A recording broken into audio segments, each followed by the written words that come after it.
हफ्ते की शानदार शुरुआत के लिए तैयार होते हैं भारतीय बाजार और वीकेंड पर रहा अमेरिकी बाजारों में दमदार एक्शन। मजबूत शुरुआत के बाद क्या आज रेंज के बाहर निकल पाएंगे या फिर ऊपर जाकर अटकेंगे? लेंगे इस सवाल का जवाब। स्वागत है आप सबका शेयर बाजार लाइव में। नमस्कार, मैं हूं अनिल सिंघवी। नमस्कार, आपके साथ मैं हूं नेहा आनंद। तो हमने देखा ग्लोबल मार्केट से तो क्यूज अच्छे खासे, लेकिन हमारे मार्केट आज क्या जलवा दिखाएंगे ये जानना अब होगा बेहद महत्वपूर्ण। Sir good morning. Good morning कह सकते हैं आज? बिल्कुल 100%। आज नहीं कहेंगे तो कब कहेंगे? डबल सेंचुरी मारते हुए। सही सही, बिल्कुल बिल्कुल। और ऑलराउंड परफॉर्मेंस वीकेंड की रही है। बिल्कुल बिल्कुल जबरदस्त ने पहले सिंगापुर ओपन टाइटल जीता बहुत ही जबरदस्त तरीके से, और थोड़ा टेंशन देकर, थोड़ा स्ट्रेस देकर मैच रहा। हाँ, फिर उसके बाद फाइनली भारत भी जीती है। तो T20 के बाद वनडे सीरीज दोनों जीतना थोड़ा रिलीफ वाली बात है, क्योंकि मेरा मूड तो है ना, जब टेस्ट मैच हारे ना तब से बड़ा खराब हो गया, क्योंकि वो टेस्ट मैच जीतना जरूरी था हमारे लिए।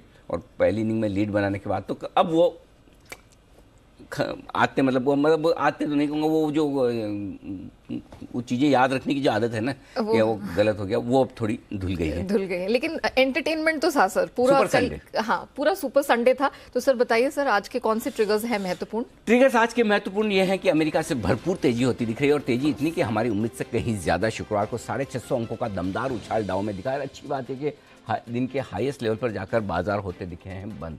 वीकेंड पर आए हैं ढेर सारे रिजल्ट्स, उन रिजल्ट्स पर भी रहेगा एक्शन, और इस एक्शन को हम आगे बढ़ाएंगे। इसके साथ साथ नेहा, जो और बड़ी बातें हैं उनमें कई सारे ऐसे प्रोडक्ट्स हैं जिन पर आप देखना, सुनना और जीएसटी देना नहीं चाहते। वैसे तो आप किसी पर भी देना नहीं चाहते, लेकिन खाने पीने की चीज़ें, दालें, पनीर, थोड़ा सा पिंच करने वाली चीज़ें, वहाँ पर भी अब जीएसटी लागू होता हुआ दिख रहा है। पैकेज फूड पर जीएसटी लागू होता दिख रहा है। हॉस्पिटल के बेड्स, होटल के कमरे, इन पर जीएसटी बढ़ने की बातें हो रही है, जो आज से लागू हो चुकी है। वैसे तो पहले ही फैसला हो चुका था, लागू आज से हुआ। और आज से संसद का मॉनसून सत्र शुरू हो रहा है। राष्ट्रपति चुनाव के लिए आज वोट भी डाले जाएंगे, तो ढेर सारा एक्शन राजनीतिक फ्रंट पर भी आपको आज नजर आएगा। ओके लेकिन सर कुछ महत्वपूर्ण बातें उसका जिक्र कर लेते हैं। ग्लोबल रैली, जिस तरह का दमदार प्रदर्शन हमने यूएस की तरफ से देखा, एसजीएक्स निफ्टी आज एक अच्छी स्ट्रेंथ रिफ्लेक्ट कर रहा है, कैसे देखते हैं सर? रिटेल सेल्स के आंकड़े जो आए थे शुक्रवार को, ये बड़ी इंटरेस्टिंग चीज है नेहा, कि किसी चीज पर आप मतलब है ना बहुत फोकस करके रखते हैं, वहां पर एक्शन नहीं आता। किसी चीज पे फोकस कम करते हैं, वहां एक्शन आ जाता है। सबका ध्यान महंगाई के आंकड़े पर था। 8.8, 8.8, 8.8, सबने रट्टा मार लिया था। 9.1 आया और कुछ हुआ नहीं। और रिटेल सेल्स के आंकड़ों पर ठीक है, आएंगे चले जाएंगे, और रिएक्ट कर गए। नंबर्स दमदार आए। अब देखिए, इसमें दो चीज़ें, अगर आपका मूड खराब होता, मन खराब होता, गिरना होता, तो अरे रिटेल सेल्स के आंकड़े इतने दमदार, इसका मतलब ब्याज दरें बढ़ाने का तो कोई असर है ही नहीं, और बढ़ाओ।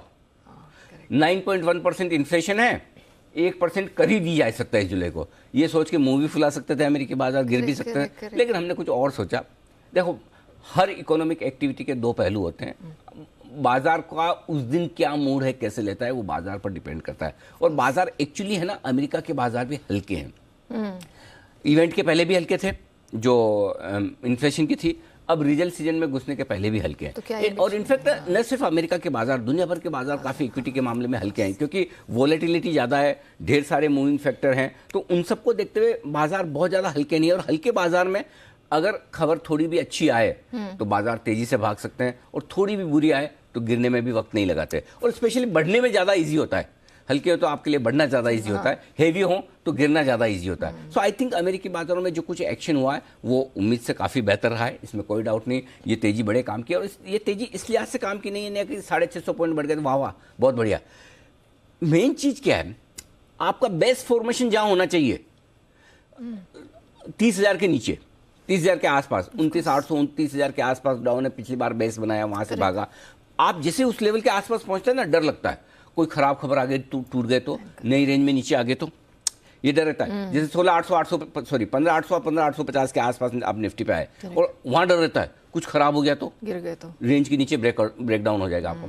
सेम बैंक निफ्टी पे आप 34,500 के आसपास आते हैं, 34,400 के आसपास आते हैं, अरे कुछ खराब खबर आ गई। लेकिन अगर उस इंपॉर्टेंट सपोर्ट लेवल से बाजार घूमकर ऊपर आने की कोशिश करे तो आपका ना फिर रिलीफ मिलती है, वाह अब वो आसानी से नहीं टूटेंगे, बच गए, है ना, बच गए, है ना। वो बच गए वाली फीलिंग इंपॉर्टेंट है। और जब बच गए वाली फीलिंग आती है तो फिर आपका थोड़ा थोड़ा मन करता है कि खरीदा जाए, थोड़ी रिस्क ली जाए, थोड़ा ऊपर जा सकता है, अच्छी खबर आ रही, सही सपोर्ट लेवल पे ले रहे हैं, वहाँ रिस्क कम है।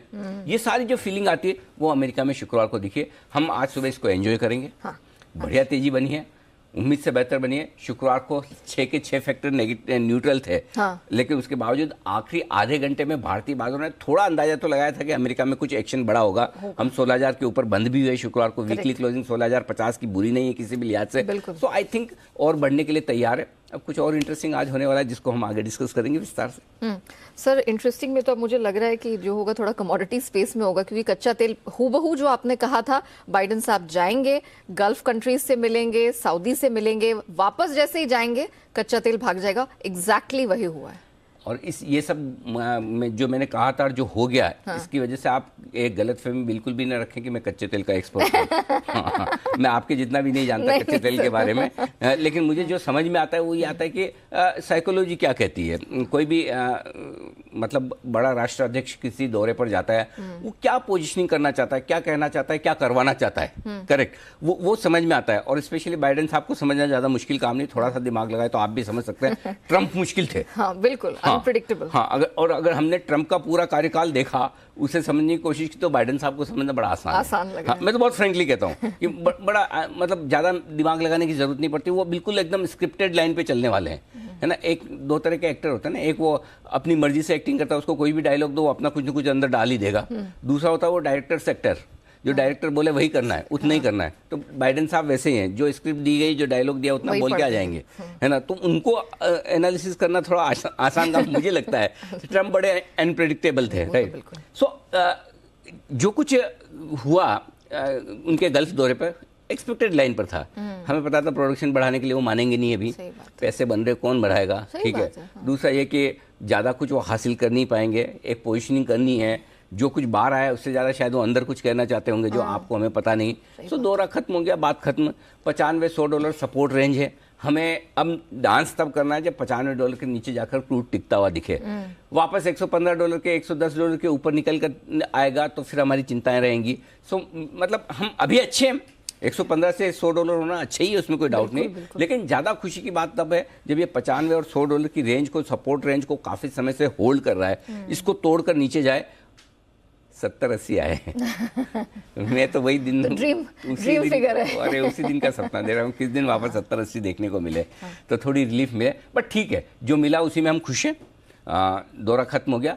अच्छी बात एक और है नया कि दौरा खत्म होने के बावजूद क्रूड तेजी से भागा नहीं है, नीचे भी आ गए, क्योंकि हाँ। चाइना में केसेस है ना 2 महीने के हाईस पे चले गए। हाँ, कोविड केसेस बढ़ रहे हैं। और मतलब पता नहीं सर्दी जुकाम है कि इनको कोविड है, वही जाने। आजकल अपडेट्स तो वैसे भी समझ में नहीं आते, रिलायबल भी नहीं होते। China is being China. हाँ एब्सोल्युटली। तो वो क्या कर रहे हैं, क्यों कर रहे हैं, उसके पीछे हेल्थ इशू है या इकोनॉमिक इशू है, भगवान ही जाने, पॉलिटिकल इश्यूज है, जो भी हो। बट एक चीज़ और इंटरेस्टिंग है कि ग्लोबली कमोडिटीज बहुत प्रेशर में है सर। क्रूड बढ़ सकता था, दौरा खत्म होने के बाद नहीं बढ़ा, चाहे वो चाइना का रीजन हो। कमोडिटीज, मेटल्स आप सब देखिए ध्वस्त है।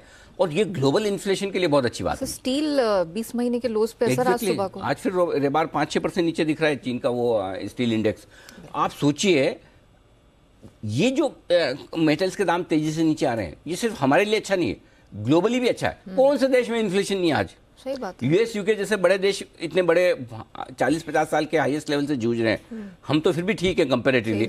सो ग्लोबली इन्फ्लेशन कम होता है तो हमारे लिए इनडायरेक्टली भी तो फायदा है, डायरेक्टली तो है ही, इनडायरेक्टली भी फायदा है। तो क्योंकि जो चीज़ आप इंपोर्ट करते हैं उसकी रॉ मटेरियल कॉस्ट कम होगी, और वो रॉ मटेरियल का कॉस्ट कम होगी तो नेचुरली प्राइसेस घटाएंगे तो जो हम इंपोर्ट कर रहे हैं वो भी सस्ता होगा। सो आई थिंक ग्लोबल इन्फ्लेशन का नीचे आना हमारे बाजारों के लिए, दुनिया भर के बाजारों के लिए बहुत बड़ा कंफर्ट है। और जो इन्फ्लेशन का आंकड़ा 9.1% देखने के बाद जो बाइडेन साहब ने बोला था, लगता है वो पीक है। और अब जो है ना असर ब्याज दरें बढ़ाने का और इन्फ्लेशन को नीचे लाने का, जो कुछ आप देखो $115 से $100 के आसपास क्रूड आ गया।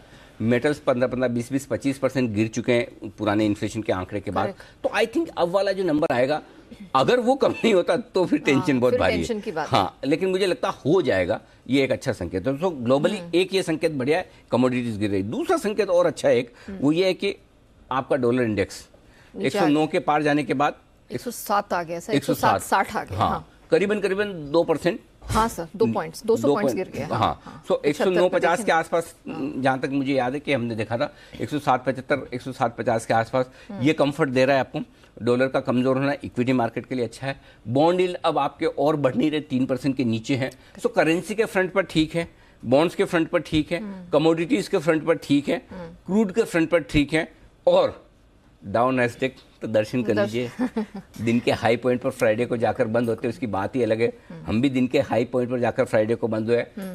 कभी कभी मन होता है फिर लोग ये बोलो कि हमें देख के अमेरिका के बाजार चलते, फिर बोलते हैं सर आप तो वापस बोलते तो हैं कि इंडिया ऐसा हो जाएगा वैसा हो जाएगा, हम FIs बन जाएंगे, फिर भी आप रोज सुबह तो डाउ की कमेंट्री करते हो। बात तो सही है, जो ऐसा ऑब्जर्व कर रहे तो गलत तो नहीं कर रहे, लेकिन प्रॉब्लम है ना, मेरा विजन 10 साल 15 साल 20 साल का है। सही बात है। जब तक वो उस लेवल तक पहुंचे तब तक तो ये तो ट्रांजिशन प्रोसेस है ना। ऐसा थोड़ी कि किसी को रोज देखते रहे, एक दिन अचानक से देखना बंद कर दें एक दूसरे से, ये पंखे का स्विच थोड़ी है। सही बात है। तो धीरे धीरे होगा, सब होगा। आप और हम साथ में देखेंगे, साथ में करेंगे, चिंता मत कीजिए, होने वाला है, हमारी लाइफ टाइम में ही होगा। बिल्कुल सर, बिल्कुल। अच्छा सर, ग्लोबल मूवमेंट आपने बता दिया, क्रूड कमोडिटी करेंसी बताया सर। रिजल्ट्स की भरमार है। पिछले हफ्ते हमने देखा HDFC bank, L&T tech, Oberoi realty, JSPL, ICICI Pru, सबके अधिकतर कंपनियों के नंबर सर अनुमान के मुताबिक ही रहे हैं। हाँ, मतलब ऐसे रिजल्ट्स में कुछ तोड़ फोड़ नहीं। मैं विस्तार से तो हम आगे विश्लेषण करेंगे इंडस्ट्री का, मैं आपको एक दो लाइन में बता दूं। HDFC बैंक कोई ऐसा खास तोड़ फोड़ रिजल्ट नहीं है, थोड़ा सा स्टॉक नीचे आ सकता है, बट यही कि लेवल्स अच्छे हैं और स्टॉक बहुत चला नहीं है बैंक निफ्टी, इसी की वजह से अंडर परफॉर्म भी कर रहा है। सो हो सकता है अगर फ्लैट खुले तो थोड़ा नीचे आ जाए, ऊपर खुले तो थोड़ी प्रॉफिट बुकिंग आएगी, और अगर नीचे खुल जाए 2-1% तो फिर वापस वहां से थोड़ी खरीदारी भी आएगी। लेकिन रिजल्ट्स ग्रेट नहीं है HDFC बैंक के, ऐसे नहीं कि जो देख के बड़ा मजा आ जाए वाह HDFC बैंक ने क्या परफॉर्मेंस दी। दूसरा ICICI प्रू लाइफ, ये भी मिक्स से रिजल्ट है, कोई बहुत मजेदार नतीजे नहीं। जिसको एक तो क्या होता है ना, रिजल्ट देख के आपको लगे कि नहीं ये स्टॉक तो जहां खुले वहीं लेना है या जहां खुले वहीं बेचना है, आप दोनों ही ट्रेड नहीं ले पाते इस तरह के रिजल्ट्स में। ओबेरॉय रियल्टी के रिजल्ट्स की आपने बात की, प्रीमियम सेगमेंट में जो इनकी बिक्री हुई वो थोड़ी सी ढीली पड़ती हुई दिख रही है। तो बहुत मतलब ऐसे तोड़फोड़ रिजल्ट नहीं है, और जो रिजल्ट अच्छे हैं नो डाउट आप साल दर साल देखेंगे तो ग्रोथ आपको तगड़ी दिखेगी, लेकिन वो प्राइस में है भी, सबको पता है कि ये नंबर्स हैं। तो आई थिंक ओबेरॉय रियल्टी उम्मीद के मुताबिक आप कह सकते हैं। और हाँ, नंबर 1 ही दमदार है सबसे ज्यादा, भारत इलेक्ट्रॉनिक्स, BEL आज का स्टार परफॉर्मर है, ये भागेगा। यहाँ के रिजल्ट्स जो है वो बहुत ही जबरदस्त है, अनडाउटेडली सबसे स्टार परफॉर्मर रिजल्ट्स के लिए आज BEL है। JSPL आपको देखने में लगेगा कि नंबर्स बहुत ही तगड़े हैं, लेकिन इंटरनल्स मजा नहीं है, नहीं। तो अगर JSPL आज नंबर्स के दम पर ऊपर बढ़े, हमारा व्यू मेटल्स पे वैसे भी खराब है, ऊपर में आपको मौका मिले मार्केट के मूड के साथ, रिजल्ट्स के साथ ऊपर में सही लेवल पर आपको मिले तो एग्जिट करना चाहिए। ये मैंने ब्रॉडली दे दिया है, एग्जिट रिजल्ट्स का विश्लेषण लेवल हम आगे बता ही देंगे। But having said so sir, आपने जितने ब्रॉडर पॉइंट्स बताए, मुझे उससे एक, क्या मेरा ये उम्मीद करना सही होगा कि निफ्टी, बैंक निफ्टी में अब हम थोड़ी ऊपरी रेंज पकड़ते हुए दिखाई देंगे? Can I be optimistic? हाँ, नहीं, रेंज तो पकड़ लेंगे, रेंज पे तो आगे आज ऊपर, रेंज पार होगी, ये इंपॉर्टेंट है। एग्जैक्टली। सो हमारी पार होने की रेंज क्या है? 16,200 से 16,275 की रेंज है। देखिए यहाँ 7 जुलाई को, अब से ठीक 10 दिन पहले 16,275 का हाई बनाया था हमने, 15,200 का लो बनाने के बाद 1000 पॉइंट की 1100 पॉइंट की नॉन स्टॉप रैली हुई, ठीक है। और उस दिन की क्लोजिंग थी आपकी 16,220। सो बेसिकली आपके लिए कंजेशन जोन 16,225 से 16,275 होता है, जिसको मैंने राउंड फिगर में तब भी कहा था कि इस रिकवरी में आप 16,200 16,300 तक पहुंचेंगे, और उसके बाद हम डिसाइड करेंगे। आज आप फिर से 16,200 16,300 की रेंज में आ जाएंगे। आपको क्या चाहिए? 16,300 के ऊपर की क्लोजिंग। 16,850 हमने 2 दिन पहले ही दिखाया है, गुरुवार को 16,858 का लो है, और नीचे की रेंज हम जब करेक्शन हो रहा था तब भी हम यही बात करते हैं 800-850 आएगा, वहाँ इंतजार मत करना, वापस मैं बोलूंगा नहीं, हो सकता है मेरा भी मूड ना हो, आप खुद अपनी तैयारी रखना, और वहाँ लेना ही लेना है। सही बात है। आप देख लीजिए 2 दिन में 850 से आप वापस 16,250-200 की तरफ बढ़ रहे हैं, ये कमाल है लेवल्स का। सो अब क्या है, अब आपने लोअर रेंज तक एक हल्का फुल्का जो साइजेबल करेक्शन देखना था, टाइम वाइज भी प्राइस वाइज भी, वो हो गया। अब आप 16,200-275 की रेंज में आ जा रहे हैं। इस रेंज में देखिए, वेट एंड वॉच, इंतजार कीजिए, ठीक है। यहाँ प्रॉफिट बुक करने की जगह है, ध्यान से सुनिएगा। अगर 16,300 के ऊपर बंद होता नजर आए निफ्टी, तो आप फ्रेश तेजी करके जाइए, बढ़िया वाली 300 के ऊपर, हाँ 16,300 के ऊपर आपको रेंज का ब्रेकआउट मिलेगा। तब आपका पहला टारगेट 16,600 16,700 का होगा, वहां तक पहुंचेंगे। बाद में डिसाइड करेंगे कि 17,200 300 जाना है या नहीं जाना है। तो अगर अब आपको इस अदरवाइज आप जैसा 15,800 850 आपका सपोर्ट जोन था मजबूत, वैसे 16,200 16,300 आपकी रुकावट की रेंज उतनी ही मजबूत। इस रेंज के हायर एंड पर आने पर हमेशा आपको लगेगा कि इस बार तो हम पार करेंगे। किस बार करेंगे मुझे नहीं पता, इस बार या किस बार करेंगे, लेकिन आज करेंगे नहीं, करने के बाद ही डिसाइड करना है कि कर लेना है। ठीक है। जब तक नहीं करते तब तक इस ऊपरी रेंज में प्रॉफिट बुक करना है। आपको अच्छा नहीं लगेगा सुन के मैं जो बोल रहा हूँ कि अरे वाह 200 पॉइंट ऊपर बोल रहे हैं सर, कह रहे हैं कि ऊपर प्रॉफिट बुक करिए, लेकिन वही एक्चुअली आपको मतलब अनबायस होकर करना है। तो 16,220 240 265 ये कुछ एक लेवल है ऊपर के, वहाँ पर आता है प्रॉफिट बुक करिए।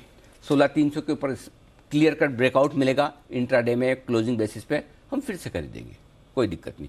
सो इस रेंज में आने पर आपको थोड़ा थोड़ा सोचना है कि इंडेक्स में मुझे कहाँ प्रॉफिट बुक करना है।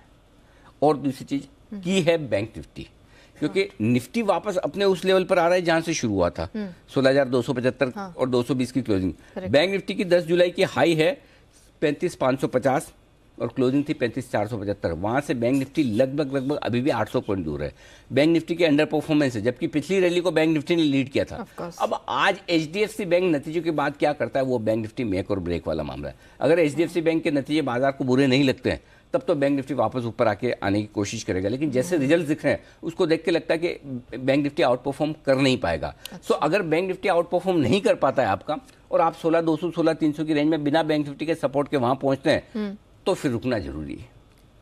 ठीक है। सो आज के लिए आपको 16,200 16,300 की रेंज में प्रॉफिट बुक करके इंतजार करना है। और अगर ये लगे कि बैंक निफ्टी ने सपोर्ट दे दिया, यानी कि आपका दूसरा इंजन भी फायरिंग मोड में आ गया है कि सपोर्ट दे रहे हैं, तो फिर हम ब्रेकआउट के लिए खेलेंगे। ब्रेकआउट होने के बाद डिसाइड करेंगे, पहले नहीं करेंगे। ठीक है। सो हमें वो रेंज, वो नंबर पकड़ के चलना है। अब दिन और हफ्ता मत देखिए, जो रेंज सर ने बताई है, जो लेवल सर ने बताई है, उसको फॉलो करके चलिए। अच्छा सर, ग्लोबल संकेत एक बार देख लें सर। बिल्कुल। तो आज के लिए सारे संकेत मैं आपको बता दूं, शुक्रवार के तो 6 के 6 न्यूट्रल थे। मैं नहीं भूलूंगी अब। होते ही कभी कभार हार्डली कभी मिलता है ऐसा मौका कि सारे संकेत एक जैसे दिखें। आज के अलग अलग हैं। ग्लोबल पॉजिटिव साइड पर है, एफआईज के नेगेटिव साइड है और घरेलू फंड्स के पॉजिटिव साइड पर। ये तीनों आपके लिए थोड़े से बदले हैं और बाकी तीनों न्यूट्रल वाले। न्यूट्रल है वायदा कारोबार, सेंटिमेंट और ट्रेंड। सेंटिमेंट न्यूट्रल से हल्का सा पॉजिटिव मान सकते हैं और ट्रेंड और वायदा कारोबार के संकेतों में कोई बदलाव है नहीं। निफ्टी का सपोर्ट जोन ठीक है सर 15,975 16,050 आज के लिए है मजबूत सपोर्ट, ये टूटने वाला है नहीं। नीचे वाली रेंज खाली एकेडमिक पर्पज से 15,850 15,925 नोट करके छोड़ दीजिए। ऊपर 16,150 16,225 इस रेंज में खुलकर टाइम पास करेंगे। इसको पार करके टिके तो 16,265 से 16,350 की रेंज में पहुंचेंगे और वहां पर 100% प्रॉफिट बुकिंग और शॉर्ट भी करना चाहिए। दोनों तरफ के मौके हैं। एक बार तो कर बनता है स्टॉप लॉस से आपको, which is good actually। 100%। हाँ। देखो 16,850 पे जिसका लेने का मन नहीं हो रहा उसका कभी 16,250 300 पे बेचने का मन भी नहीं होगा, क्योंकि रेंज के लोअर एंड पे खरीदना मुश्किल है, हायर एंड पे बेचना मुश्किल है, लेकिन जो वो कर पाता है वही पैसा बनाता है। तो क्यों, और डर लगता है, डर के सामने आपके पास एक ही चीज है और वो है स्टॉप लॉस का हथियार, नहीं ढाल। जो ट्रिगर हो जाएगा एक बार होगा, जिस दिन होगा। तो अगर ट्रिगर हो जाए तो थैंक यू कर लेने का, कोई बात नहीं। एक गलती हुई, एक ट्रेड गलत हो, बाद में बनेंगे पैसे और डबल लॉन्ग कर लेंगे। तो वो चीज ध्यान में रखिए। ठीक है। अब आइए ऊपर की तरफ, तो बताइए हाँ चाहिए हो गया। अब बैंक निफ्टी अपने इंपॉर्टेंट सपोर्ट जोन के बेहद पास है। आज चूंकि निफ्टी गैप अप दे रहा है तो हो सकता है बैंक निफ्टी इस सपोर्ट जोन को होल्ड कर ले आराम से। 34,550 34,675 तुरंत प्रभाव से सपोर्ट का काम करेगा और 34,325 34,475 परफेक्ट खरीदारी की जगह है। मैं अब बैंक निफ्टी पर बेरिश तभी होऊंगा जब 34,300 के नीचे जाकर बंद होता दिखे 34,275 25-50 पॉइंट तो अपना दिमाग लगा लेंगे हम। एग्जैक्ट लेवल बैंक निफ्टी में देना मुश्किल काम है। 5-15 पॉइंट निफ्टी में, 25-50 पॉइंट बैंक निफ्टी में, थोड़ा एडजस्टमेंट लाइफ में आपको करना पड़ेगा। तो ये आपके लिए मजबूत खरीदारी की जगह। इस रेंज में आए तो फिर मेरे इन्विटेशन का इंतजार मत कीजिएगा, एक चांस जरूर लीजिए। 34,325 34,475 में आपको शुक्रवार को भी मिला था, अगर लिया बहुत अच्छी बात है, नहीं लिया तो अब लेना चाहिए। ऊपर 34,900 35,025 हल्की फुल्की रुकावट की रेंज है। अगर एचडीएफसी बैंक ने साथ दे दिया या ज्यादा खींचा नहीं नीचे तो यहां तक तो पहुंच जाएंगे। इसके बाद तनाव शुरू होगा। 35,125 35,250 की रेंज है जहां तक जाने की कोशिश हमारी होगी। ओके, क्लियर है? तो निफ्टी, बैंक निफ्टी के ये वो महत्वपूर्ण आप कह सकते हैं कि सपोर्ट और रेजिस्टेंस बैंड है जिसको आपको पकड़ के चलना है, और खरीदारी की लेवल्स भी सर ने बताती है कि आपको कहां पर खरीदारी करनी ही करनी है अगर वो लेवल डिप डाउन में आपको देखने को मिले। सर महत्वपूर्ण सपोर्ट्स और रेजिस्टेंस 16,075, हालांकि उससे थोड़ा सा नीचे बंद हुए हैं, लेकिन चूंकि गैप से खुल रहे हैं 16,075, 16,050, 16,025, 3 छोटे लेवल हैं। 15,975, 975, 925, 850, 6 लेवल काफी है। ऊपर 16,150, 16,125, 16,150 दो छोटे लेवल है, 215, 240 और 265 मीडियम लेवल है। इसके पार की संभावना कम है, नोट करके रख ले। 300, 350 तक के लेवल्स ऊपर की तरफ। ठीक है सर। बैंक निफ्टी 34,675 पर बंद हुए हैं, वही पहला सपोर्ट है। इसके ठीक नीचे 550, 475 दो छोटे लेवल है, 400, 325 दो मीडियम लेवल है। इसके नीचे की संभावना कम है, नोट करके रख लीजिए, खाली 34,150 का। ऊपर कितना जा सकते हैं? 750 पहला लेवल है, उसके बाद 825, 900, ये 3 विजिबल लेवल्स हैं जो शुक्रवार को भी आपको दिखे थे। 34,975, 35,025 मीडियम लेवल है, 35,125, 35,250 आगे ऊपर के लेवल। वैसे 35,550 तक की यात्रा करनी है बैंक निफ्टी को, बिल्कुल, लेकिन थोड़ा वक्त लगेगा। 35,550 इतना जल्दी में आने वाला नहीं। HDFC बैंक मदद करता तो मजा आता था, लेकिन उसके बगैर बढ़ना आसान काम है नहीं। ये वैसे हाल है ना कि मतलब अगर आपके लिए रोहित शर्मा, विराट कोहली, आपके शिखर धवन तीनों न चले तो जीत तो जाएंगे, लेकिन आसान नहीं है। स्ट्रेस ले लेके जीतना पड़ेगा। अब ये गया तो हमेशा वही डर था, मतलब इसकी विकेट निकल गई तो फिर क्या, इसकी निकल गई तो फिर क्या। सूर्य कुमार यादव के आउट होने के बाद मुझे देखने की इच्छा नहीं हुई।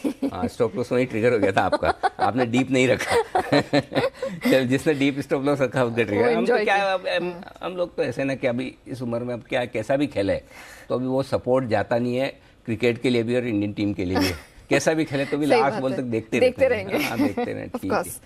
ठीक है sir. FII long position and PCR index long position में कोई बदलाव नहीं, 17%। और ये अच्छी बात है नेहा कि बाजार ऊपर आ भी रहे हैं, फिर भी FIs की लॉन्ग पोजीशन हेवी नहीं है, बहुत लाइट है, इनफैक्ट ओवरसोल्ड के आसपास है। पुट कॉल रेशियो थोड़ा सा बढ़ा है, कोई खास चिंता की बात नहीं। विक्स 4% घटा, ये अच्छी बात है। अब अगर आपकी तेजी की पोजीशन है तो स्टॉप लॉस मैं आपके लिए रिवाइज कर दूं। शुक्रवार को आपका स्टॉप लॉस ट्रिगर नहीं हुआ, हमने बहुत ही बेहतरीन स्टॉप लॉस दिए लॉन्ग और शॉर्ट दोनों में। अब 15,900 आपके लिए स्टॉप लॉस होगा, इंट्राडे और क्लोजिंग दोनों बेसिस पर। ठीक है। बाद में आप चाहें तो इसको खींचकर 16,000 माफ कीजिएगा 16,000 पर लेकर आ सकते हैं। ठीक है। बैंक निफ्टी 34,300 एक ही स्टॉप लॉस है इंट्राडे और क्लोजिंग पे। जिसको इंट्राडे में छोटा लगाना है वो 34,450 का भी लगा सकते हैं। जब 34,450 लगे नहीं तो 150 पॉइंट और सही। 34,300 का स्टॉप लॉस इंट्राडे और क्लोजिंग में। शॉर्ट साइड पर 16,075 का स्टॉप लॉस आपको पिछले 2 दिनों से देर से ट्रिगर नहीं हुआ, अब आज वो तो ट्रिगर होके ही खुलेगा।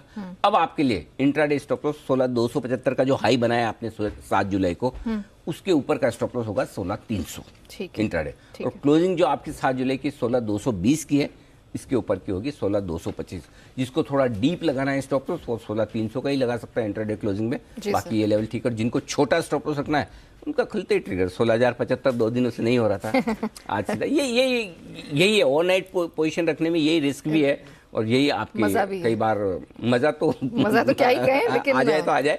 बट हाँ, लेकिन कई बार ये कि आप एकदम जिस लेवल पे बंद होते हैं स्टॉप लॉस लेवल के नजदीक, हो सकता है वापस नीचे ही आ जाए और हो सकता है एकदम गैप से खुले तो फिर आपको काटने का मौका नहीं मिलता, आपकी रिस्क बढ़ जाती है। क्योंकि अगर किसी ने 16,075 का स्टॉप लॉस सोचा, 16,066 आपका ही था शुक्रवार को, 16,050 आप बंद हुए तो आपको लगा अच्छा ट्रिगर तो नहीं हुआ, थोड़ा इंतजार करते हैं, बात सही भी है। लेकिन फिर पता चला सीधा 200 पॉइंट जा रहे हैं आपको, वो रिस्क ये थोड़ा पेन है। हाँ ठीक है सर। और बैंक निफ्टी के लिए 35,000 इंट्राडे, 35,150 क्लोजिंग बेसिस पे ये स्टॉप लॉस होगा। ठीक है सर। ये तो existing long and short position हो गई, नई पोजीशन पे बात कर लें सर। हाँ बिल्कुल, खरीदा निफ्टी 15,975 के छोटे स्टॉप लॉस के साथ। जिनको डीप लगाना है 15,900 लगाएगा, नहीं तो 15,975 काफी है। 16,125, 16,150, 16,215 3 लेवल तो विजिबल दिखते हैं, यहाँ तक तो पहुंचने चाहिए। इसके बाद का पता नहीं, देखेंगे कितनी ताकत मिलती है। 16,240, 16,265 आगे के 2 लेवल है। 300, 350 फाइनल टारगेट जिसके लिए करनी है निफ्टी में खरीदारी। जो लोग बेचना चाहते हैं 16,200 से मूड बनाएं, माहौल देखें, डाउ फ्यूचर्स को भी देखें, कच्चे तेल को भी देखें, रुपए को भी देखें, बैंक निफ्टी को भी देखें। सब कुछ देखने के बाद लगे कि हाँ अब बेचने का वक्त आ रहा है, तो वहां से धीरे धीरे सोचना शुरू करें। बेचने की शुरुआत 220 से करें 240 के आसपास थोड़ा सोच सकते हैं। 265 सबसे बढ़िया लेवल है जहां पर बेचना चाहिए। स्टिक स्टॉप लॉस 16350 का होगा, उसके पार निकले तो आपको न सिर्फ शॉर्ट काट लेनी है, लॉन्ग और करना है। जिनको छोटा स्टॉप लॉस रखना है 16300 भी रख सकते हैं, मैंने 350 रखा है, थोड़ा सा ये आपके लिए। लेकिन उस लेवल पे एक चांस बेचने का लिया जा सकता है। जितना 250 275 की रेंज में बेचेंगे उतनी आपके लिए रिस्क रिवॉर्ड रेशियो फेवरेबल हो जाएगी। पक्की तो नहीं होगी, फेवरेबल हो जाएगी, ठीक है ना। तो वहां पर बेचना चाहिए। टारगेट जो नीचे के बनेंगे 16160 135 दो छोटे टारगेट, 16075 50 और 16025 मीडियम टारगेट। इसके नीचे आएगा नहीं, खाली नोट करके रख ले। 15975 15925। ठीक है, तो ये कुछ खतरों के खिलाड़ी टाइप के जो ट्रेडर्स हैं नहीं करना चाहिए, करने की करना चाहिए। मैं एग्रेसिव ट्रेडर लिखता हूँ, इसका मतलब ये नहीं कि आपको नहीं करना है। एग्रेसिव ट्रेडर का मतलब ये है कि आपको स्ट्रिक्ट स्टॉप लॉस रखना है और उसी रेंज में। और दूसरा है कि एग्रेसिव ट्रेडर का मतलब क्या होता है, देखो एक तो ऐसा कोई ट्रेडर है, अच्छा अनिल जी ने बोला था 200-275 में बेचना है, मतलब उसने ट्रेड डालने के लिए बोल दिया आपने या खुद ने डाल दिया सिस्टम में, और नहीं भूले नहीं, डाल के फिर अपने काम में लग गए। कोई आईटी इंजीनियर है ना, कोई दूसरे बिजनेस में, कोई जॉब में, कोई कुछ और करता है, पहले वो बोला था ना सर ने डाल के छोड़ दो। वो नॉर्मल एग्रेसिव ट्रेडर का मतलब है कि आप अगर ट्रेडिंग स्क्रीन या टीवी स्क्रीन के सामने हैं, आप सारे मूवेबल फैक्टर्स को देख सकते हैं कि रुपया क्या कर रहा है, डाउ फ्यूचर क्या कर रहा है, बैंक निफ्टी क्या कर रहा है, वो सब देख के, मतलब जागता हुआ ट्रेडर।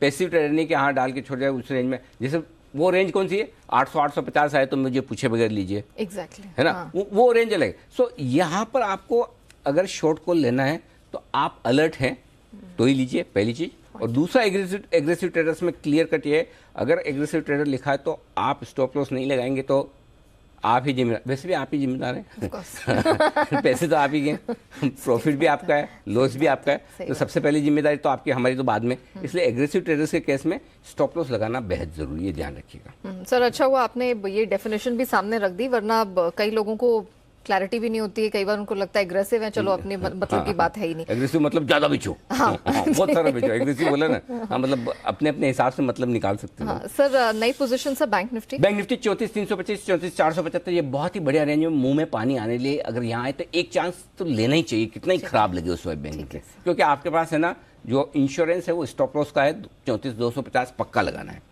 स्टॉप लॉस 34,250 का लगाकर इस रेंज में खरीदिए। 475 पे थोड़ा लीजिए, 400 के आसपास थोड़ा ऐड कर सकते हैं, 325 पे ऐड कर सकते हैं, नहीं तो 475 और 325 में 2 टुकड़ों में ले लीजिए। ठीक है सर। 250 स्टॉप लॉस है। टारगेट जो बनेंगे 34,550 650 750 3 छोटे टारगेट, 825 900 और 975 3 मीडियम से बड़े टारगेट। बस थैंक यू वेरी मच, ज्यादा नहीं चाहिए, इतना आगे बहुत है। ठीक है सर, 500 पॉइंट मिल गए, क्या चाहिए।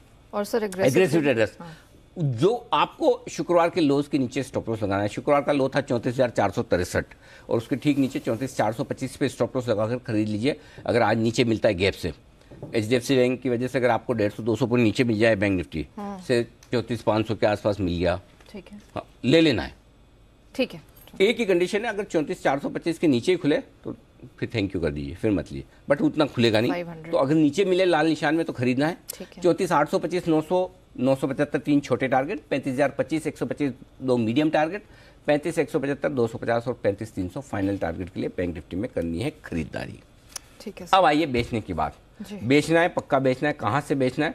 बेचने के लिए 34,975 से 35,150 की रेंज बढ़िया है। इस रेंज में मौका देखकर आप बेचिए। थोड़ा 34,975 पे बेच दिया, थोड़ा 35,025 पे बेच दिया, 100 पॉइंट ऊपर और टुकड़ों में बेच दिया। सारा मूड माहौल देखकर स्टॉप लॉस थोड़ा दूर का मिल रहा है, वही लगाना है आपको। 35,350 इससे नीचे का स्टॉप लॉस लगाइएगा मत, नहीं तो ट्रिगर हो जाएगा।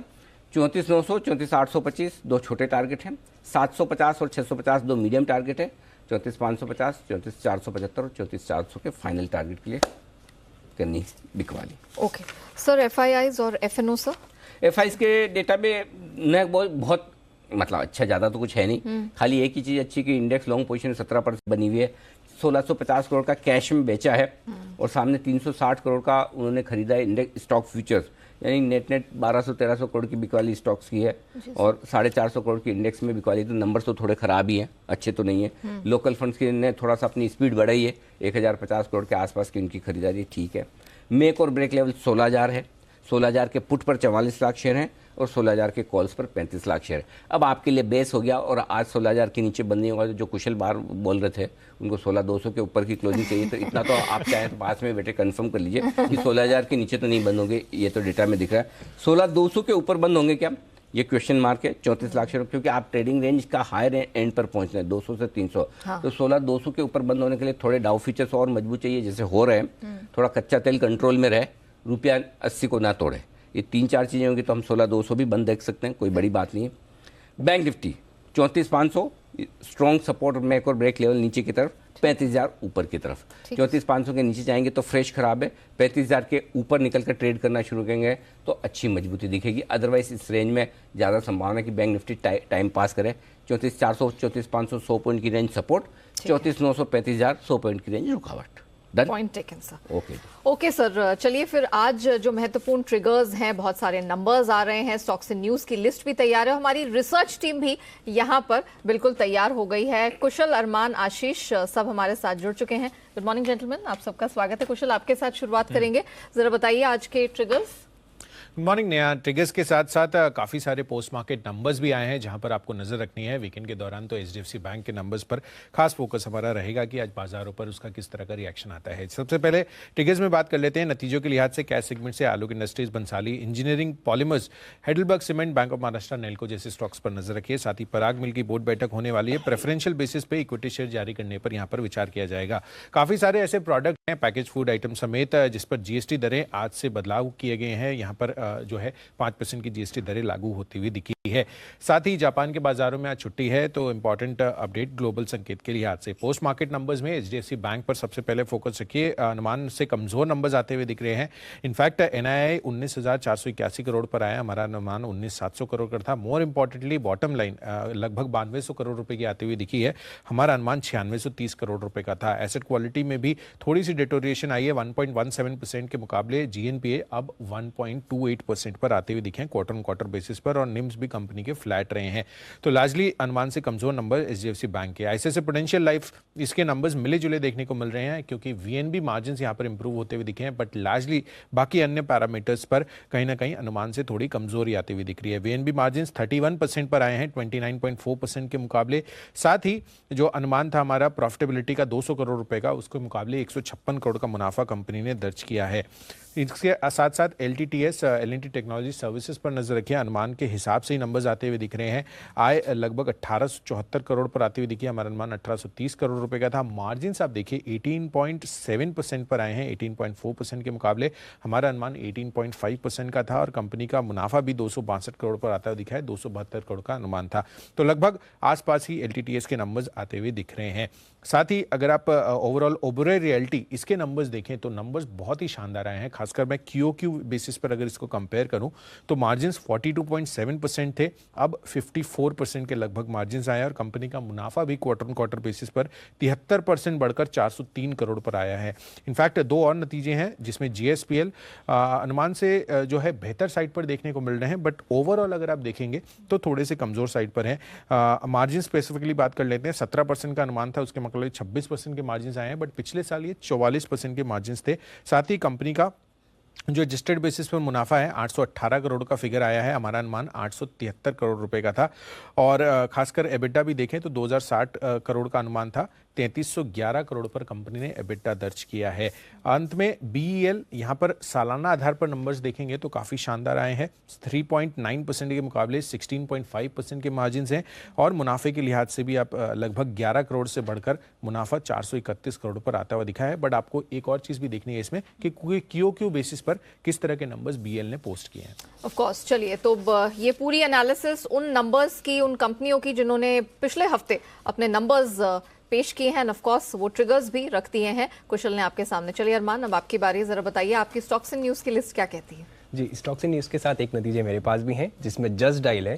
तो जस्ट डायल के जो नतीजे वाई अगर आधार पर देखेंगे तो जो घाटा है, हालांकि घाटा बढ़ा है पर अगर बाकी पैमानों पर थोड़े बेहतर नतीजे आते हुए दिखे हैं। आय है लगभग 12% बढ़कर आती हुई दिखी है। मार्जिन जो पहले जो एबिटा इनको लॉस था लगभग 17 करोड़ का एबिटा पॉजिटिव होती हुई कंपनी दिखी है, लगभग 8.4 करोड़ का। हालांकि जो लॉस है, लॉस वो 3.5 करोड़ से बढ़कर 48 करोड़ पर होता हुआ दिखा है, और उसका मुख्य कारण ये है कि जो अदर इनकम में फेयर वैल्यू लॉस है 60 करोड़ का, उसके चलते ये घाटे में आया है। अब खबरों पर आ जाते हैं। बीएसई लिमिटेड पर ध्यान रखिएगा, क्योंकि जो आशीष कुमार चौहान साहब हैं वो अब एनएससी के नए एमडी और सीईओ होंगे और सेबी से उनको इसकी मंजूरी मिल चुकी है।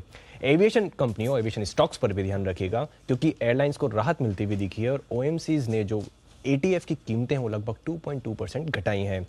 इमामी पर भी ध्यान रखिएगा, क्योंकि जो खाने की तेल की जो कीमतें हैं वो घटाते हुए दिखे हैं और लगभग उन्होंने 15 से 30 रुपए प्रति लीटर जो कीमतें हैं वो घटाई हैं। क्विक हिल टेक्नोलॉजी 21 जुलाई 2022 को नतीजों के साथ साथ कंपनी जो है बाईबैक के लिए भी बोर्ड बैठक में विचार करने वाली है। महाराष्ट्र स्टीमलेस कंपनी को एक ऑर्डर मिलता हुआ दिखा है, जो ऑर्डर की वैल्यू है लगभग 130 करोड़ और ये इनको गैस पाइप के लिए ये ऑर्डर मिलता हुआ दिखा है। ओम इंफ्रा कंपनी का लगभग मार्केट कैप 294 करोड़ का है, पर कंपनी को जो एक कॉन्ट्रैक्ट मिलता हुआ दिखा है वो 1170 करोड़ का ये जो है कॉन्ट्रैक्ट मिलता हुआ दिखा है और ये इनको वेस्ट वाटर ट्रीटमेंट फैसिलिटी के लिए ये जो ऑर्डर है ये मिलता हुआ दिखा है।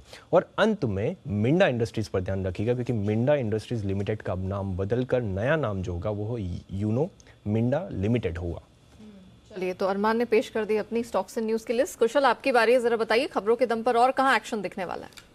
बिल्कुल, तो एक्शन में काफ़ी सारे कैश स्पेस के स्टॉक्स भी रहेंगे जहां पर आपको फोकस रखना है। KNR constructions 4 lane road projects बनाने के लिए लगभग 34 करोड़ का इनको तेलंगाना में लेटर ऑफ एक्सेप्टेंस मिलता हुआ दिखा है, तो यहां पर इस वजह से फोकस में रहेगा। शिल्पा मेडिकेयर कर्नाटक के रायचूर स्थित जो एपीएफ फैसिलिटी है यूनिट 1, उसको एमओएच जो है रशिया के, उससे गुड मैन्युफैक्चरिंग प्रैक्टिसेस का सर्टिफिकेट मिलता हुआ दिखा था। पिछले हफ्ते भी हमने देखा कि यूके की जो रेगुलेटरी अथॉरिटी है उनकी तरफ से भी इनको जीएमपी दूसरी यूनिट के लिए मिलता हुआ दिखा था। कंटेनर कॉर्पोरेशन Q1 अपडेट दिया है। क्वार्टरली बेसिस पर जो टोटल थ्रूपुट है वो लगभग 2.15% बढ़ता हुआ नजर आया है, तो यहां पर नजर रखिए। और साथ ही कोल्टे पाटिल के भी Q1 अपडेट में जो सेल्स वैल्यू है सालाना आधार पर लगभग 80% बढ़ती हुई दिखी है और वॉल्यूम के लिहाज से भी 53% की ग्रोथ रही है। हालांकि क्वार्टर ऑन क्वार्टर बेसिस पर देखेंगे तो 11% और 22% की गिरावट दोनों ही पैरामीटर्स पर आती हुई नजर आई है। पीटीसी इंडस्ट्रीज 10 रुपए प्रति शेयर के भाव पर लगभग 78 लाख शेयर के राइट्स इशू का इन्होंने प्रस्ताव दिया है। राइट्स इशू लगभग 8 करोड़ रुपए जुटाने वाले हैं। और अंत में अगर आप गोल्ड पर बात करें तो एक इंपॉर्टेंट अपडेट आया है कि सरकार ने सोने पर बेस इंपोर्ट प्राइस घटाया है और ये परसेंटेज टर्म्स में देखेंगे तो जो प्राइस है पर 10 ग्राम्स लगभग 6.3% घटाया गया है। सिल्वर पर भी लगभग आधे % की बेस प्राइस में कटौती हुई है। ओके, चलिए, तो ये डेवलपमेंट्स हैं, खबरें हैं जिनके दम पर इन स्टॉक्स में और सेक्टर्स में आपको रखनी है नजर। आइए बात करते हैं एफआईआर की, यानी एफआईआई इन्वेस्टमेंट रिपोर्ट्स की।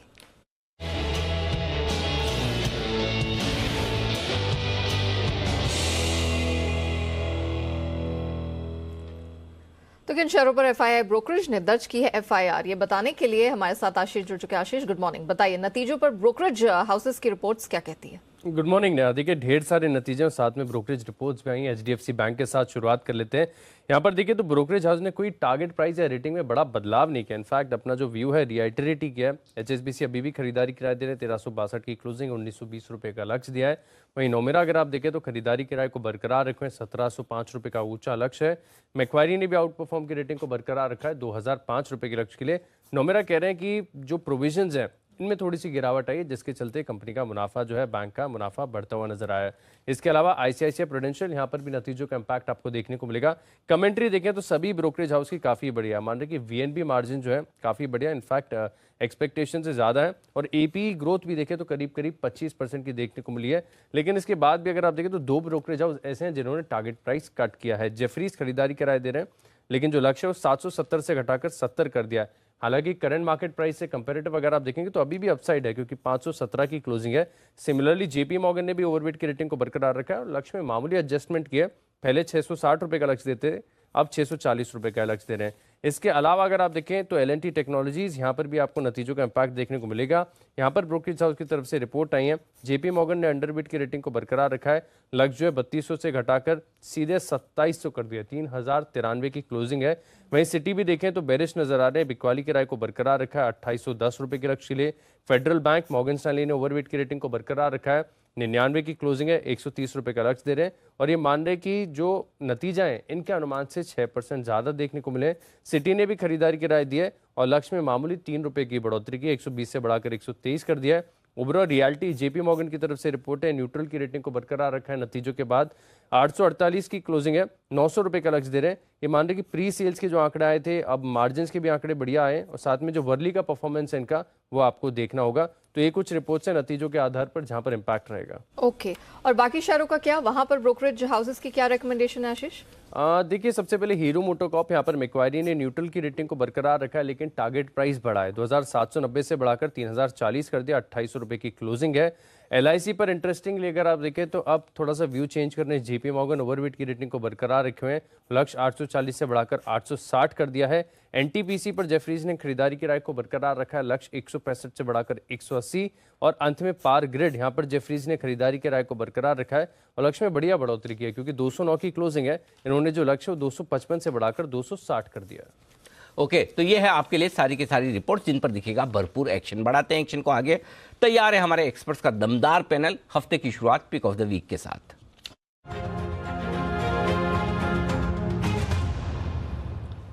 बंसल जी सुप्रभात, करें शुरुआत, बताएं sir pick of the week. सुप्रभात अनिल जी, सुप्रभात नेहा।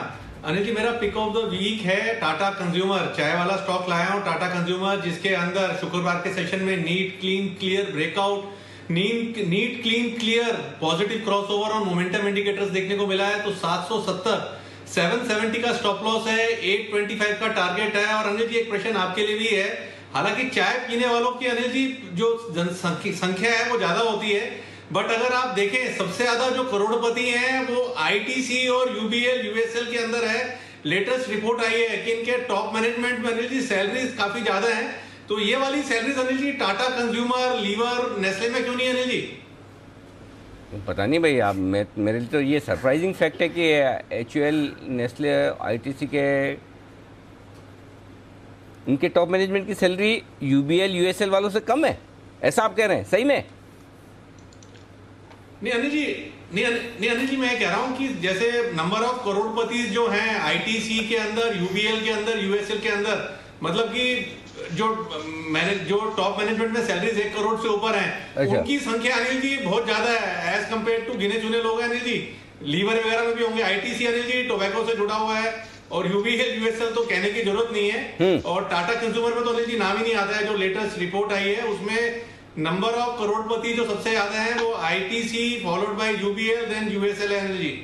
अच्छा, ये तो इंटरेस्टिंग रिपोर्ट है, पढ़नी और देखनी पड़ेगी मतलब क्या ऐसा कारण हो सकता है? मतलब ज़्यादा सैलरी लेने वाले लोग लीकर और सिगरेट बनाने वाली कंपनी में ज़्यादा हैं, बाकी पानी चाय बनाने वाली कंपनियों में थोड़े कम है। यही आपका पूरा ऑब्जर्वेशन है। ओके, चलिए इस पर रिपोर्ट पढ़ने के बाद ही कुछ टिप्पणी की जाएगी, वाकई में ऐसा है और ऐसा है तो क्या वजह, देखते हैं।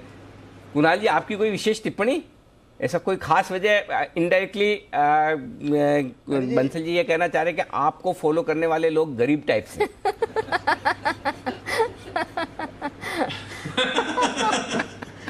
अनिल जी देखिए, रिपोर्ट तो मैंने पढ़ी नहीं है अनिल जी, लेकिन अगर बंसल जी ने पढ़ी है तो सही होगी जी। लेकिन अनिल जी एक बात है अनिल जी कि या तो अनिल जी शेयर धारक करोड़पति बन सकता है या फिर कंपनी का मैनेजमेंट करोड़पति बन सकता है। सही जवाब। तो याद रखिए बंसल जी कि जिन कंपनियों में शेयर धारक जो है करोड़पति हैं वो ये कंपनियां हैं चाय बनाने वाली अनिल जी। वाह, क्या बात है। अच्छा बाय द वे, एक मिनट पहले आपने बोला कि बंसल जी ने पढ़ी होगी तो सही पढ़ी होगी, जरा सा एक छोटा सा क्लैरिफिकेशन ले लो बंसल जी। ये आपने रिपोर्ट पढ़ी थी, ये हिंदी में पढ़ी थी या इंग्लिश में? और अगर इंग्लिश में पढ़ी तो समय बताएं कितना बजे पढ़ी थी? देखिए अनिल जी, एक बड़ी दुविधा अनिल जी। देखिए बोलने में अनिल जी इंग्लिश डिफिकल्ट लगती है और पढ़ने में अनिल जी इंग्लिश इजी लगती है। तो अनिल जी रिपोर्ट पढ़ी है अंग्रेजी में और अनिल जी रिपोर्ट पढ़ी है आज ही और पढ़नी शुरू करी थी 6:58 पर। 6:58 AM पर अनिल जी पढ़नी शुरू करी थी और 7:15 पे ये खत्म करी है report Anil ji. Full marks to you, बिल्कुल कोई डाउट नहीं। वैसे तो अगर आपने बिल्कुल टाइम के साथ नोट करके पढ़ा है तो बंसल जी ने जो कहा वो स्वीकार है। कुणाल जी सुप्रभात, बताएं sir pick of the week. सुप्रभात अनिल जी, सुप्रभात नेहा। अनिल जी खरीदारी की राय है और इसको अनिल जी केवल पिक ऑफ द वीक ना माने, pick of the rest of the month भी मान सकते हैं अनिल जी। बहुत जबरदस्त ब्रेकआउट देखने को मिला श्रीराम ट्रांसपोर्ट फाइनेंस के चार्ट पर और ये लगभग 9 महीने 10 महीने का ब्रेकआउट है। पिछले साल अक्टूबर के बाद से ये पहला अवसर है जबकि स्टॉक इन स्तरों पर वीकली क्लोज दे रहा है। तो मुझे लगता है अनिल जी ये स्टॉक वापस से 1550-1600 रुपए के रेट्स आपको दिखाएगा, तो इन स्तरों पर बाय करके चलने की राय है। बाय करें तो 1285 रुपए पर 1285 पर स्टॉप रख लें। पहला टारगेट होगा 1355 रुपए का, इवेंचुअल टारगेट 1399 रुपए का। तो 1399 के टारगेट के लिए श्रीराम ट्रांसपोर्ट फाइनेंस में मेरी खरीदारी की राय। तो कुणाल जी की राय एकदम साफ है, 1400 तक का इंतजार न करें। 1400 नहीं पहुंचा तो उनकी जिम्मेदारी नहीं होगी। हाँ, 1399 तक कुणाल जी जरूर पहुंचा देंगे। अगले 1 रुपए का टारगेट अगर आप रखना चाहते हैं राउंड फिगर में तो आपकी मर्जी। इनडायरेक्टली यही कह रहे हैं कुणाल जी। आइए, सुप्रभात हिमांशु जी, गुड मॉर्निंग, बताएं sir. Very good morning to you Anil ji, good morning Neha, good morning everyone. Anil ji, मैं जानना चाहूंगा उस सेक्टर और उस शेयर के साथ जो कि जबरदस्त एक रिलेटिव स्ट्रेंथ और आउट परफॉर्मेंस दिखाता है, और वो है ऑटोमोबाइल सेक्टर, और उसमें से एक स्टॉक आइशर मोटर्स।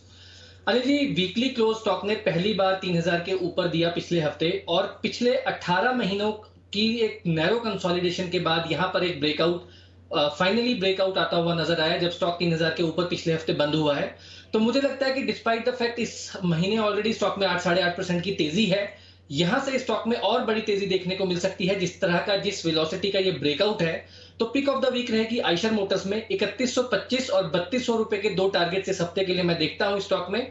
2970 के साथ, 2970 के स्टॉप लॉस के साथ आइशर मोटर मेरी तरफ से pick of the week. Okay, तो आइशर मोटर्स खरीदे इस हफ्ते के लिए।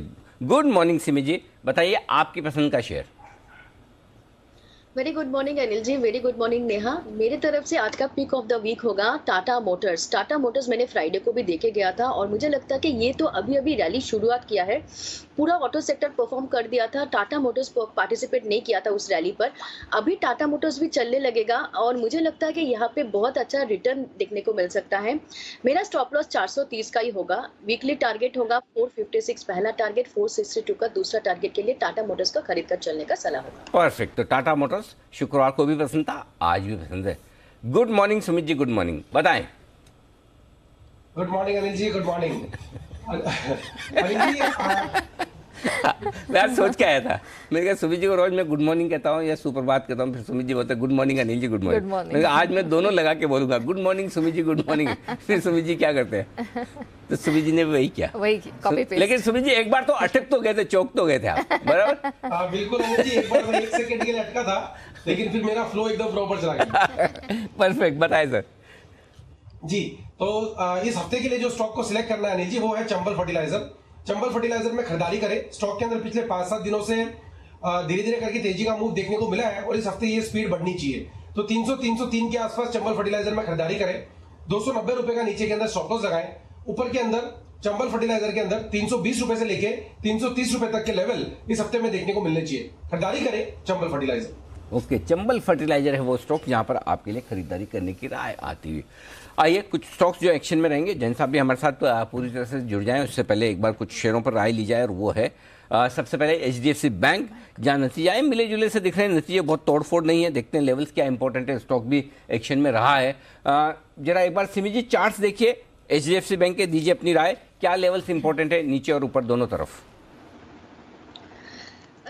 बहुत दिनों के बाद HDFC बैंक में रैली देखने को मिला है, मुझे लगता है कि, और रैली के बाद एक अच्छा करेक्शन भी देखने को मिला है लास्ट वीक कर। ये मुझे लगता है कि सपोर्ट के नज़दीकी है। 1350 मेरे लिए एक इम्पॉर्टेंट सपोर्ट है। 1350 का लेवल होल्ड करेगा तो इसमें एक वापस रिकवरी देखने को मिल सकता है। ऊपर में 1400 से 1430 का रेजिस्टेंस है, पार करेगा तो इसमें फ्रेश मोमेंटम देखने को मिलेगा। तो 1350 के नीचे मैं इसमें लॉन्ग सजेस्ट नहीं करूंगी। जो भी प्रीवियस पोजीशंस है उनको मैं होल्ड करने का सलाह दे रही हूँ, और आज के लिए खरीदारी करना है तो 1350 के नीचे स्टॉप लगा के खरीदारी कीजिए। ऊपर में 1390 से 1420 का टारगेट आ सकता है। इससे 1420 तक का टारगेट यहाँ पर HDFC बैंक में गोइंग फॉरवर्ड देखने को मिल सकता है। सिमी जी ने कहा कि 1350 के आसपास का आपको इस स्टॉक में स्टॉप लॉस लगा के चलना है। एक और स्पेस BEL, शानदार तिमाही नतीजे इस कंपनी ने पेश किए हैं, इस पर भी एक चेक ले लेते हैं। हमारे साथ तो सुमित जी बने हुए हैं। सुमित जी, चार्ट्स देख के बताइए किस तरह के मौके आज आपको दिख रहे हैं बाजार खुलने के बाद BEL में। चार्ट्स भी बहुत बढ़िया है, चार्ट्स के अंदर भी बढ़िया मोमेंटम बना हुआ है, और पिछले हफ्ते भी हमने स्टॉक के अंदर एक ऊपर का मूव ही देखा है, तो ये कंटिन्यू रहेगा। और इस हफ्ते ये स्टॉक के अंदर 250 प्लस के लेवल देखने को मिलेंगे। तो 244-245 के आसपास इसमें खरीदारी बनता है। 250 का पहला टारगेट, 250 का लेवल निकलने पे 260 रुपए तक के लेवल BL के अंदर देखने को मिल सकते हैं। स्टॉक का जो नीचे में सपोर्ट बनेगा 237 238 रुपए के पास बनेगा, तो पोजीशंस होल्ड करें 250 से 260 के टारगेट्स के लिए। एल में खरीदारी बनती है 237 के पास स्टॉप लॉस 250 एंड इवेंचुअली 260 तक का यहां पर टारगेट देखने को मिल रहा है। JSPL पर भी एक बार नजर डाल लेते हैं। कुणाल सर, आप एक बार चार्ट्स देखेंगे। नंबर्स हमने देखा था कि जब इंटरनल्स चेक किए तो अच्छा प्रदर्शन नहीं था, स्टॉक भी गिरकर ही बंद हुआ है 4.5-4.25% नीचे। क्या लगता है सर, आप मार्केट खुलने पर शॉर्ट करना प्रेफर करेंगे या अवॉइड? भाई देखिए, चार्ट तो कमजोर है नेहा, इस पे कोई डाउट नहीं है। जिस तरह का चार्ट स्ट्रक्चर है, बेरिश फ्लैग पैटर्न बन रहा है और इसका ब्रेकडाउन हमने शुक्रवार को आते हुए देखा। मुझे लगता है कि स्टॉक एक बार के लिए 325 तक के लेवल्स आपको दिखा सकता है, तो 325 तक के लेवल्स आपको स्टॉक में देखने को मिल सकते हैं। तो अगर मौका लगे तो बिल्कुल उछाल में इसको बेचना चाहिए। 325 का टारगेट होगा, 360 पे स्टॉप लॉस रखें। 360 के स्टॉप लॉस के साथ यहां पर शॉर्ट करने की राय, यानी कि अगर उछाल में ऊपर आए तो बेचने के बारे में सोचें, न कि खरीदने के। ये राय आपके लिए साफ साफ आती हुई कुणाल जी की तरफ से। आइए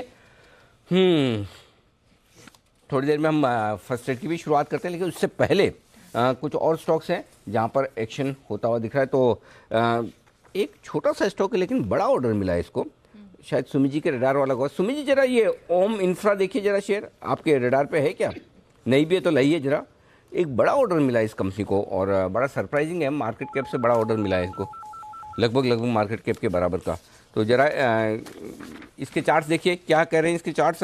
मैं डिटेल बता दूं आपको, ओम इंफ्रा 294 करोड़ का मार्केट कैप है और 1170 करोड़ का BMC से ऑर्डर मिला है यहाँ पर वेस्ट वाटर ट्रीटमेंट के लिए 48 महीनों के लिए।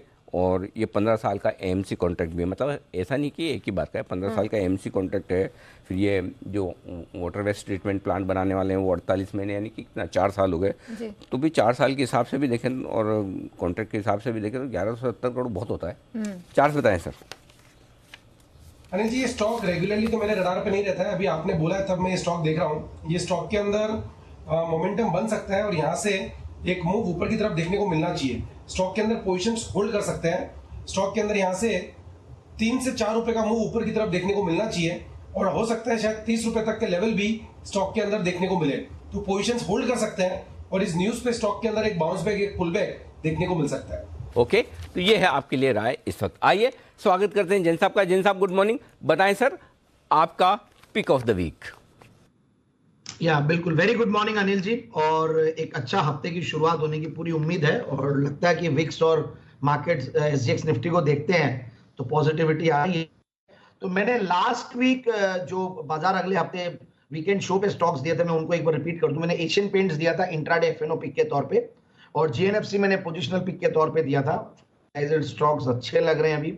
और चाय कॉफी की बात हो रही थी तो ITC और HUL और ये सब के जो एम्प्लॉइज है वो करोड़पति बन रहे हैं, वो अलग है। टाटा कॉफी मैंने लॉन्ग टर्म पिक के तौर पे दिया था लास्ट वीक। तो ये है 3 स्टॉक्स जो लास्ट वीक दिए थे।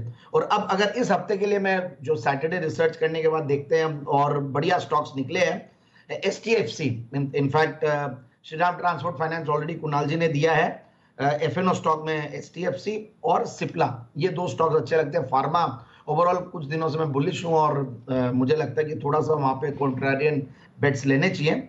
एंड GNFC की तरह अब चंबल फर्टिलाइजर भी अच्छा करना चाहिए।